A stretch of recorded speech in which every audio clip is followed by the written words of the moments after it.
Poetry is the most used and indispensable field of art and literature.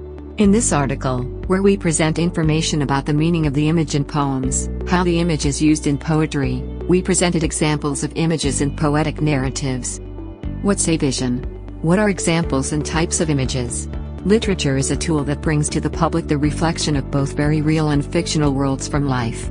Literary art has essential elements. One of the essential elements of literature is image. What's a vision? Image means imagination as a word meaning. One of the most important elements that make up the essence of poetry and turn poetry into poetry is the image. There are many views that argue that image and art and image and poetry are integral parts. Art is a mixture of reality and dream. The images form one of the main walls of the poem. What are the types of images? The language consists of limited numbers of words. Words combine most of all the words of a language to form works called dictionaries. December, the Turkish Language Institution's largest Turkish dictionary, which contains the most comprehensive vocabulary in Turkish, contains exactly 616,767 words. So many words in the dictionary are not enough for people to express their feelings, thoughts and dream worlds.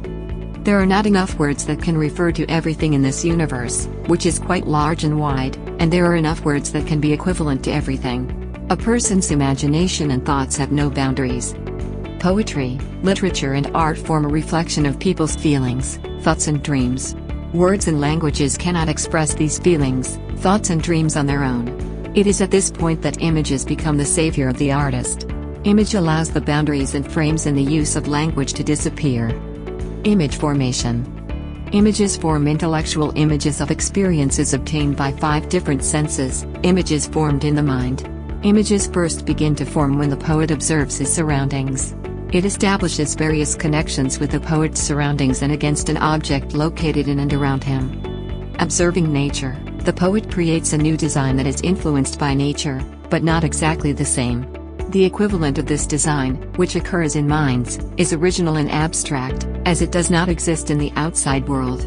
These original designs in the minds are tried to be expressed in poems using language, which is the process of forming the image.